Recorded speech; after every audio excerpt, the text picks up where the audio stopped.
platforms. Today, we are going to be talking about business breakthroughs using comedy techniques. So, I want to know how many of you want to go to from blocked to brilliant? Give me a yes.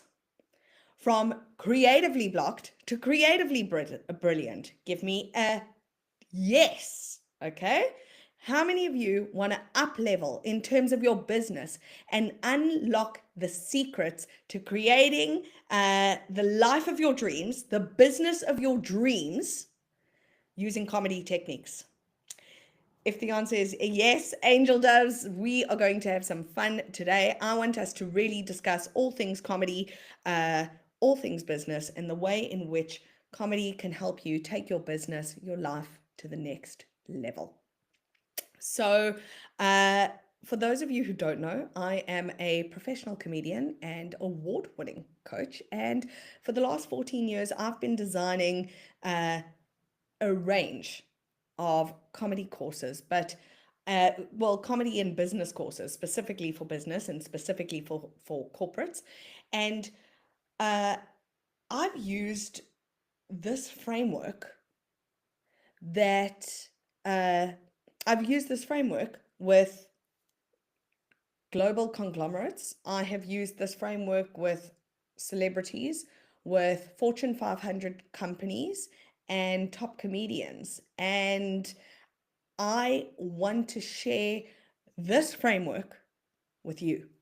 So if you guys are interested in attending my masterclass, I'm going to be sharing details with you at the end on how to attend. But if you are a CEO, an entrepreneur, a founder, this session is for you, babes. So I want to tell you the story of how I discovered my framework.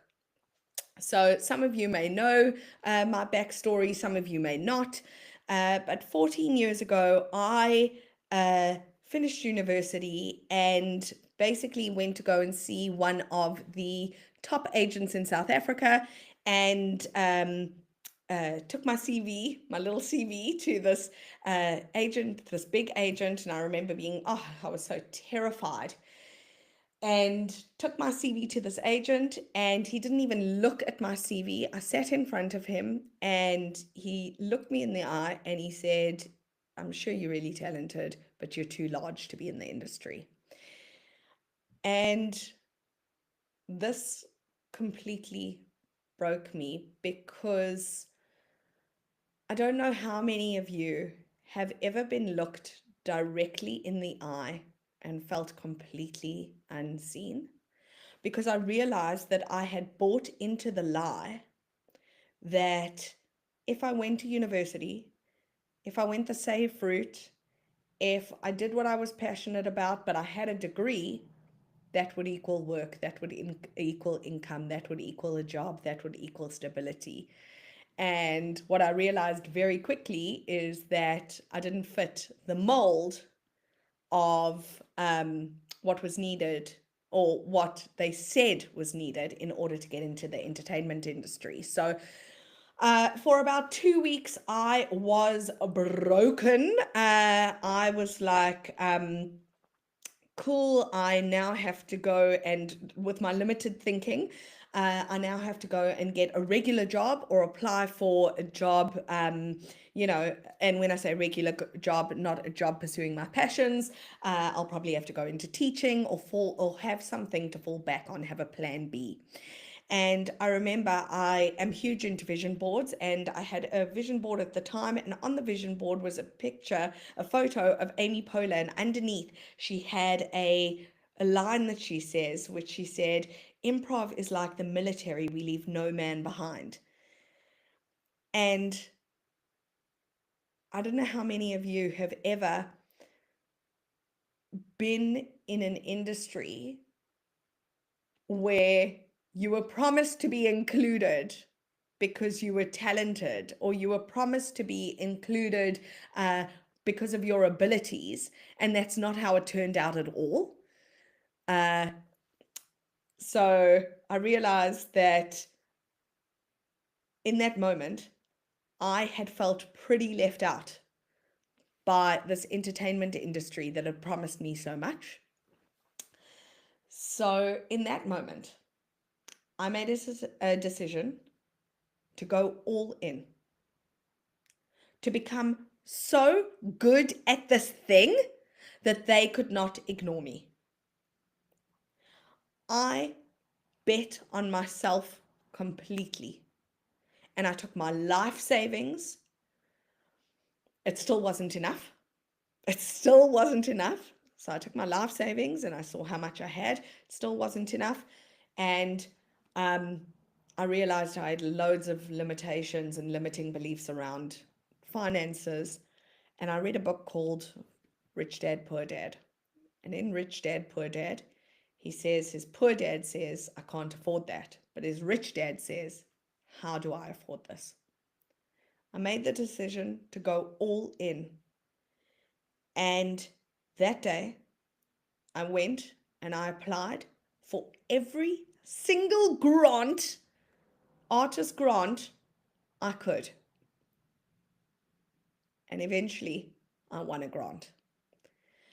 And with that money, which was more money than I had ever seen in my entire life, I went and I decided to have no plan B, to go all in on myself, to go to the home of improv, to go study at the most prestigious improv schools in the world, and be so good that they couldn't ignore me. Okay, so I went, I booked my ticket once I had gotten the funding to LA, New York, and Chicago. I spent about 6 months doing every course that I could, enrolling in whatever course I could, and was dedicated to making it work. And while I was on the last leg of my trip, I had a big aha moment. And the big aha moment was, I remember one of my improv coaches saying to me, everything you do, every idea you bring in improv is valid and will be listened to.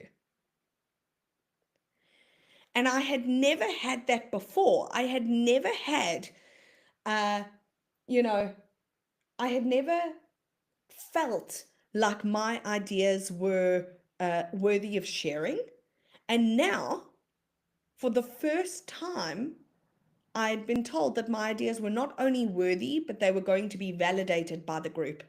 And this changed the game for me because it allowed me to express myself, to share my ideas, to share my creative genius with the world, to find my authentic voice, and to give up on the idea that other people's opinions of me and what I'm sharing matters. So that was my first big aha. Changed my life, changed my career. If that was the only aha I got, it would have been worth it. But it wasn't the only aha I got. While I was in the class, I looked around, and what I realized, no one else in the class was there to be great at comedy. There was no one else in the class that I was taking that was a stand-up comedian or wanting to do improv comedy to get good at comedy. There were entrepreneurs, there were students, there was a doctor in the course. And what I realized is that people use improv comedy not to get good at comedy, but to get good at life. And I had this big aha that this doesn't exist in Africa. So I am going to bring the first ever improv comedy training company to Africa for people who want to use comedy techniques to get good at life. And so Jittery Citizens was born. So that is how I came up with, or that is how Jittery Citizens started, I should say. Then, after a while of spending a lot of time, working with teaching improv to kids and teaching improv to individuals, and teaching everything I'd learned, in small classes, I finally got a corporate. And my first corporate was with Ogilvy South Africa. And I was so excited because I was brought in to train the creatives on how to be more creative. Um, and what I realized when I first went into agency is you have these super talented people who are often getting really boring briefs. Okay, so they needed whatever I was doing, I needed to make sure the work was fun. There was high pressure, the deadlines were crazy. So I needed to make sure that whatever I was doing was really quick. Okay. And I realized that none of these people even knew what improv comedy was or is. Some people had watched Saturday Night Live. Um, some people had watched Whose Line Is It Anyway? Other than that, they had no idea of what improv comedy is. And for those of you who are watching who are like, I don't know what improv comedy is basically the brain's ability to spontaneously create comedy on demand. Okay. And I realized that I needed to create this framework that was going to be really quick in terms of because of their time deadlines. It was going to be really fun because they were getting really boring briefs.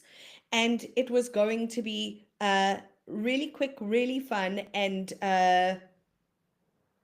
really quick, really fun. And what did I say? That quick, fun, and simple, easy. It had to be accessible because they didn't understand what improv comedy was. So I developed the framework that got you, or that took these creatives from creatively blocked to creatively brilliant in the funnest, simplest, easiest way possible. Okay. And then what I did is once I had done it for one agency, once I had done it for Ogilvy, I realized that I could take the same framework and teach it over and over and over again in different industries. And if you guys have seen the companies that I've worked with, you will see that I have worked with everyone and anyone, from Unilever to Nolan's to BDO to banks to, I have done it all. And I am running a masterclass this Sunday, which is going to teach the simple, fun, easy framework to CEOs, founders, executives who are wanting to up level. So if you are sitting behind your computer at this very moment, I'm going to drop a link, and I want you to go to that link to register for our free masterclass.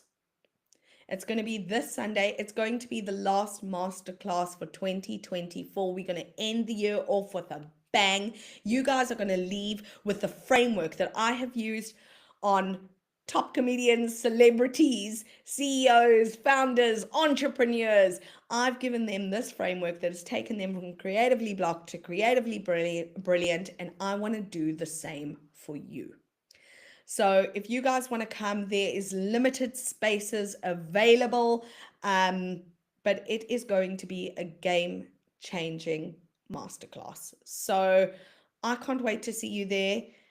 If you guys would like to upgrade to VIP, there are options for you to do that as well. Give me a yes in the comments and I will send you that link so that you guys can register. And I cannot wait. I'm going to see you this Sunday, the 8th of December, 3:30 South African time, and we are going to take you from blocked to brilliant. It's going to be such a joy. I cannot wait to see you guys there. It's going to be awesome. Big love, everybody. Have a beautiful Monday. We'll go live again tomorrow. See you guys. Bye.